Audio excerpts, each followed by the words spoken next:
आयजा और अनाया दोनों बहनें अब मिलकर एक ही मिशन पर निकल पड़ी हैं। उन्होंने फैसला कर लिया है कि अशल को मुकम्मल तौर पर बेनकाब कर देंगी, मगर ये दोनों शायद भूल गई हैं कि आशिर अपनी बीवी के साथ पहले दिन से लेकर आज तक खड़ा रहा है और आगे भी खड़ा रहेगा, क्योंकि आशिर ऐसा शौहर है जो किसी सूरत अपनी बीवी को तन्हा नहीं देख सकता। अचानक अशद ने गुस्से से भरी आवाज में आयजा की जानिब देखा।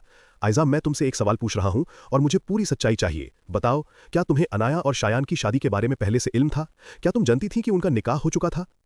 ये सवाल सुनते ही आयजा का चेहरा पीला पड़ गया। वो रोने लगी और बोली, हाँ असद, मुझे मालूम था, मगर जो कुछ हुआ उसके जिम्मेदार सिर्फ और सिर्फ अशल है। ये बात सुनकर असद, अशल और आशिर तीनों एक दूसरे को हैरानी से तकने लगे। अशल ने फौरन एहतिजाज किया, भाभी, ये आप क्या कह रही हैं? मेरा इस मामले में क्या रोल है? अनाया ने शायान से निकाह किया, मैंने थोड़ी किया था। मगर आयजा ने असद को मुखातिब करते हुए अपनी बात जारी रखी, असद सुनो, शायान अशल के पीछे हाथ धोकर पड़ा था। वो उसका क्लासमेट था, मगर अशल ने साफ इनकार कर दिया क्योंकि उसका दिल तो आशिर पर आया था। तो फिर क्या किया अशल ने?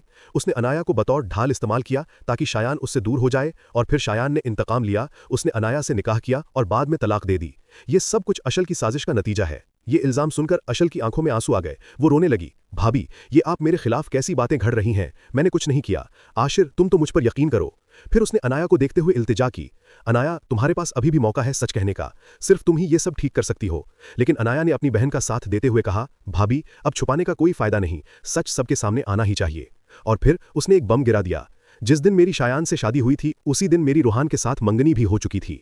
ये सुनते ही रूहान के पैरों तले से जमीन निकल गई। वो गुस्से और दुख की आमेजिश में चीखा, अनाया, मैंने तभी नहीं सोचा था कि तुम मेरे साथ इतनी बड़ी खयानत कर सकती हो। तुमने मेरी पूरी दुनिया उजाड़ दी। मैंने तुम पर कितना एतमाद किया था, कितनी मोहब्बत की थी, और तुमने ये सब कुछ मुझसे छुपाए रखा।